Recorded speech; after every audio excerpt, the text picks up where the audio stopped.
percebi que a minha mãe estava falando comigo não como mãe, e como ex-atleta, porque as outras vezes que eu conversava com ela era sempre como mãe e filho. Eu desde pequeno tive esse contato com os cavalos e fui crescendo minha vida toda tendo contato com eles, e é por isso que começou esse amor pelos animais. Meu maior ídolo é minha mãe mesmo, entendeu? Ela é a minha maior inspiração. Então é por isso que você tem que conhecer muito bem o seu parceiro de equipe, que é o cavalo. É um cavalo que está comigo há 10 anos, então eu conheço ele muito bem, eu que ensinei ele, a nossa vida a gente teve juntos e a gente se conhece muito bem. Então isso é uma grande vantagem para mim. Eu acredito que se tudo correr bem igual está correndo até agora, eu vou para os Jogos Olímpicos de Paris com um cavalo que eu conheço muito bem. O mais importante é chegar lá, e quando você chega lá você tem que desfrutar. Você tem que convidar o teu cavalo a fazer uma boa apresentação e não obrigar. E é isso que o juiz vai perceber a diferença. Depois de uma primeira temporada cheia de grandes nomes, vem aí a segunda temporada do Chamado Olímpica. E o primeiro convidado da segunda temporada do Chamado Olímpica é ele, João Victor Oliva, prata no hipismo dos Jogos de Santiago 2023 e também de muitos feitos na modalidade. E claro, filho da nossa rainha do basquete, Hortência.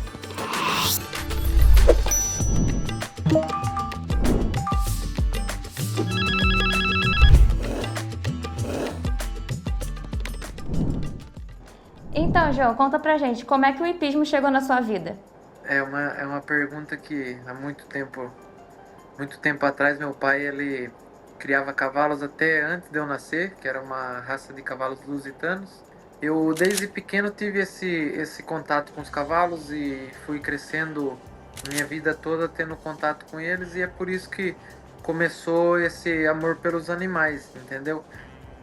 Meu pai no início não criava para competições, mas ao decorrer da vida e da criação, foram ocorrendo oportunidades através de outros cavaleiros e funcionários que foram entrando na nossa fazenda, trabalhando lá, começaram a competir, e um deles era o meu treinador, que era o Rogério Clementino. E eu tinha um espelho na vida, né? Que eu gostaria de ser igual a ele. Então foi por isso que eu comecei a competir a cavalos. Sim, além do seu pai, você teve outros primeiros fãs, os primeiros apoiadores? A gente sempre tem ídolos na nossa vida, né? Eu tinha muitos espelhos fora do país, quando eu assistia as provas na internet, eu via aquilo como eu morava no Brasil, aquilo era muito centralizado na Europa. Então eu acabava assistindo as competições lá fora e gostaria de um dia ser igual a eles. E vi que o meu treinador, que era o Rogério, através de muita luta e muito esforço com o cavalo do ferro do meu pai, ele acabou indo para os Jogos Olímpicos de Beijing. E ali que foi um grande impulso na minha vida, porque eu disse para mim mesmo, é isso que eu quero para minha vida. Então eu tive esse ídolo, que era o meu treinador. Meu pai foi o grande impulsionador disso para mim. Minha mãe também era um espelho para mim, era uma atleta, não era no mesmo esporte, mas também é um ídolo para mim.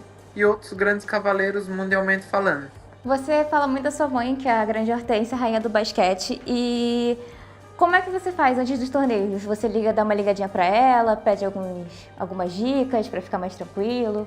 Na verdade, muito difícil eu conversar com ela antes de um torneio. Ela é para mim, eu enxergo ela como uma mãe.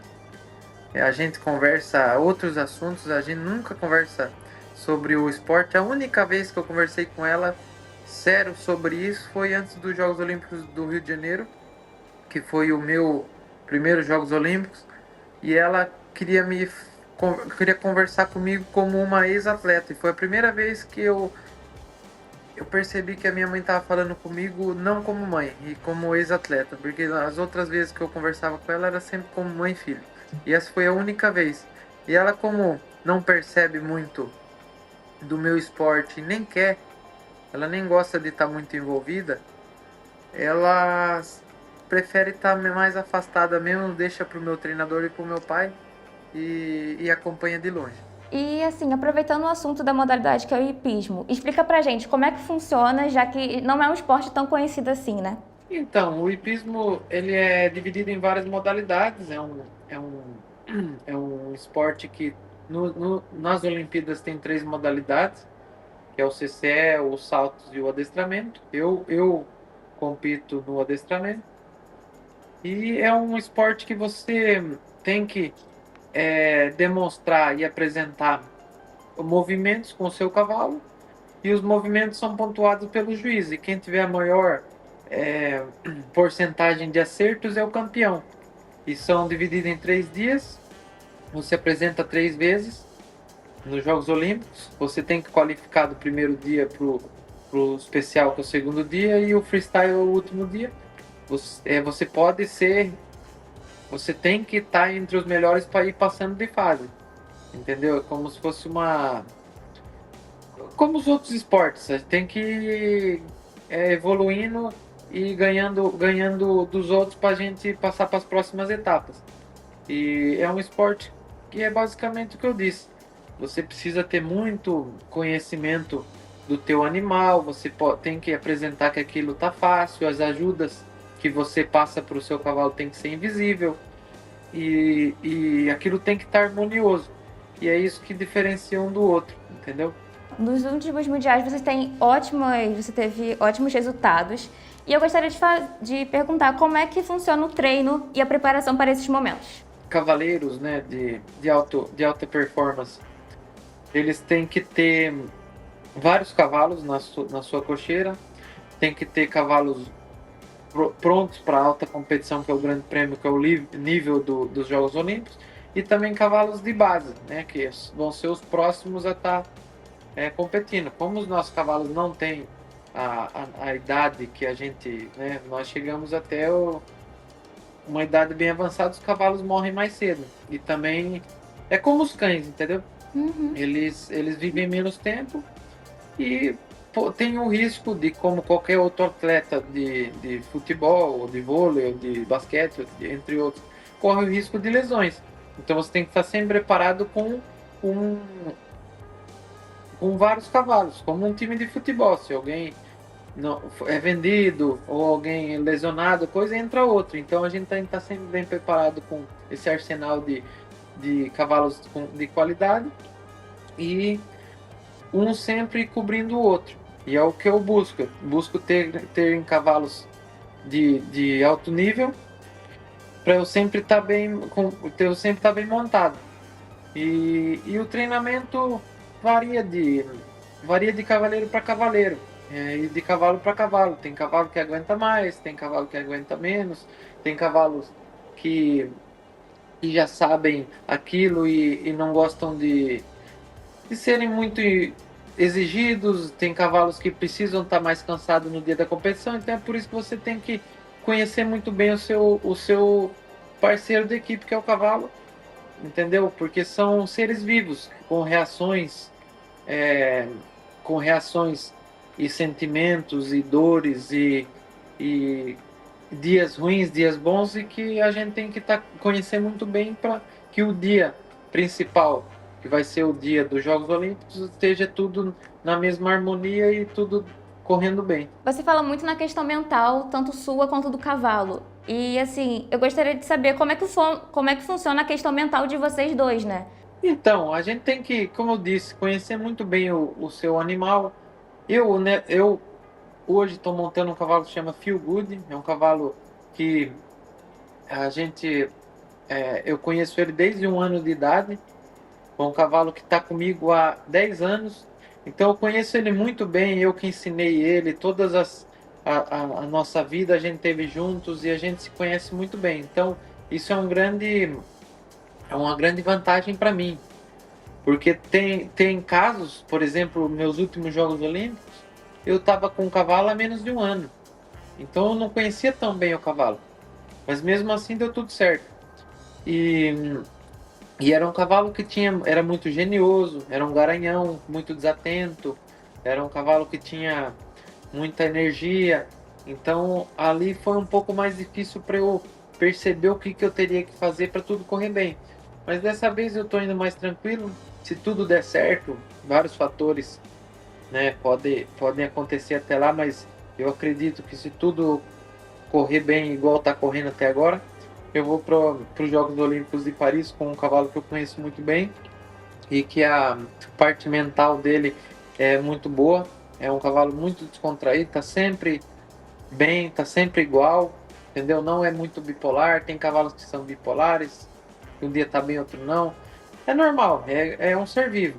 Então não tem muito o que tá explicando, né? Não é como se fosse um carro, né? Que acelera, vai e freia, entendeu? É um ser vivo que assusta, pode estar com mal disposto, entendeu? Então é muito importante gerir muito bem até o dia para tudo ocorrer bem no dia da prova. A Rio 2016 você fez um ótimo resultado, em Tóquio também. E como é que vem a preparação para Paris? Então, Rio eu vim com um cavalo, que era um cavalo mais limitado, um cavalo que foi o início da minha carreira, me levou até os Jogos Olímpicos, sou muito grato a ele.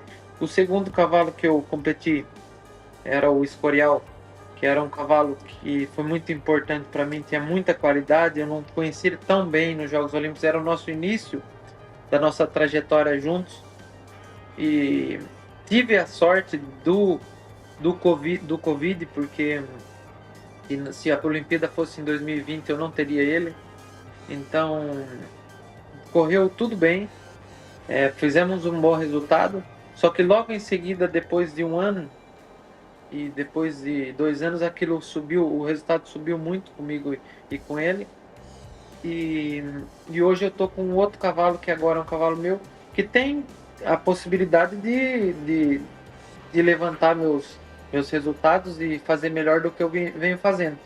Só que é muito difícil você dizer, como eu disse, é um esporte que varia, tudo pode acontecer muito bem, como pode acontecer alguma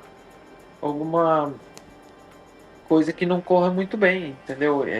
É muito difícil eu dizer vou melhor, mas eu espero ir melhor, meu cavalo tem qualidade para ir melhor do que eu fui em Tóquio, e eu vou trabalhar de todas as formas junto com uma equipe muito capacitada de ferrador, tratador, veterinário, treinador, os proprietários e todas as pessoas que estão envolvidas vão trabalhar para isso, para eu ir batendo meus recordes e cada ano gradativamente a gente ir subindo. Então, quem sabe um dia o nosso sonho é chegar nas medalhas.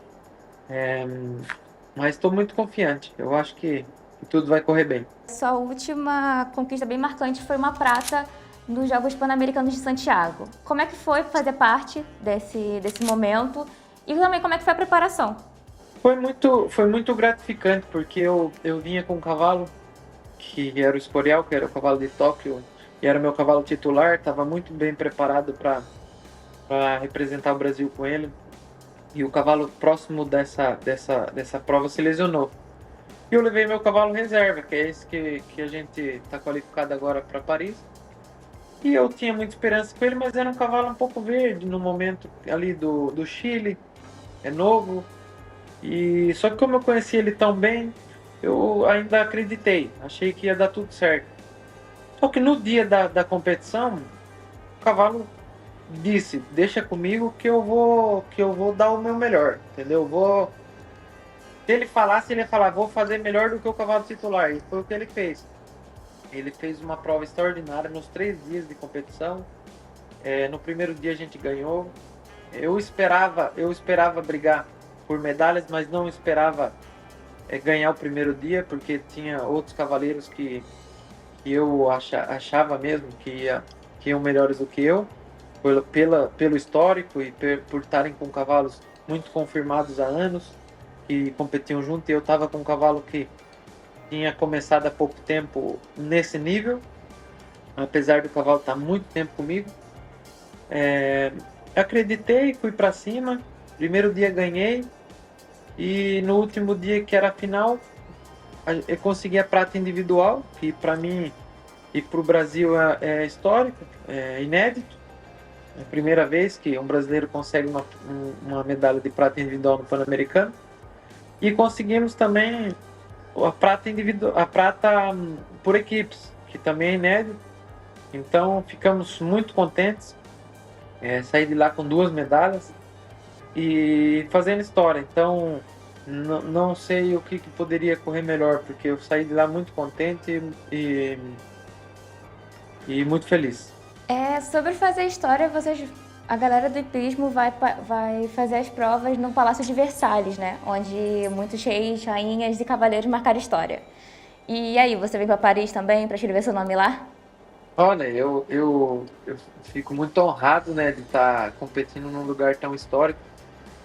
Pretendo fazer o meu melhor lá. Não quero sair de lá com uma má impressão, né? Assim, um mau papel. Então quero mostrar uma boa montaria, mostrar que o meu cavalo está disposto a fazer uma ótima apresentação e sair de lá comemorando com a minha equipe, que é o mais importante, porque Jogos Olímpicos é muito especial, né? Eu brinco porque é um sentimento de dever cumprido. Mas os Jogos Olímpicos, para mim, eu não fiquei nas últimas vezes que eu competi tão nervoso como eu poderia ter ficado em outras competições que eu tivesse brigando por alguma coisa muito importante. Eu acho que os Jogos é, eu acho que o mais importante é chegar lá. E quando você chega lá, você tem que desfrutar. E é isso que eu vou buscar. Desfrutar. Cheguei num ponto que é o auge do esporte mundial. Então, o que eu vou buscar é me divertir, desfrutar, competir no Palácio de Versalhes e não me cobrar lá dentro. Eu acho que, que é isso que eu quero passar, uma impressão de eu estar curtindo lá dentro. E assim, sobre os valores do esporte, o que você tirou de valor assim do hipismo? Primeiramente, o bem-estar animal, saber que quando você faz uma coisa que você gosta, você faz melhor e o animal também. Então, você tem que sempre apresentar e cuidar, apresentar com que o seu cavalo estivesse contente e com que o seu cavalo estivesse gostando do que está fazendo, descontraído. Eu falo, né? Você tem que convidar o teu cavalo a fazer uma boa apresentação e não obrigar. E é isso que o juiz vai perceber a diferença, entendeu? Então, cuidar bem, ter paciência, é um esporte que exige tempo, não é só largar o bicho, né, o cavalo parado na sua cocheira o dia inteiro e trabalhar 2 vezes por semana que vai, não, é uma coisa que exige o dia inteiro, você tá lá, você conhecer, ver, saber entender quando o cavalo tá bem ou não, tirar o cavalo da cocheira várias vezes por dia, porque aquilo não é um objeto, é um ser vivo, você tem que tratar tão bem ou melhor do que as pessoas. Então o hipismo te ensinou a ter uma empatia, certo? Com os animais. Com certeza, você tem que cuidar dos animais até melhor do que seus amigos e suas famílias, porque é um cavalo, é um animal que está te dando tudo. Que, por exemplo, eu não teria nada se não fosse os cavalos, então é por isso que eu tento cuidar e tratar melhor meus cavalos da melhor maneira possível, né? Porque o cavalo sem mim é um cavalo. E eu, sem o cavalo, sou só um humano, não sou um cavaleiro. Então, eu dependo sempre dos cavalos para ser o que eu sou hoje, que eu sou um cavaleiro. E você tem algum ídolo dentro do hipismo ou também fora também? Eu tenho vários ídolos. Tenho cavaleiros que eu acompanho desde pequeno, como Isabel Wert, como Karl Hester, como Charlotte Jardin e entre outros. Mas o meu maior ídolo é minha mãe mesmo, entendeu? Ela é a minha maior inspiração e eu acho que tendo uma inspiração dentro de casa ainda é melhor ainda.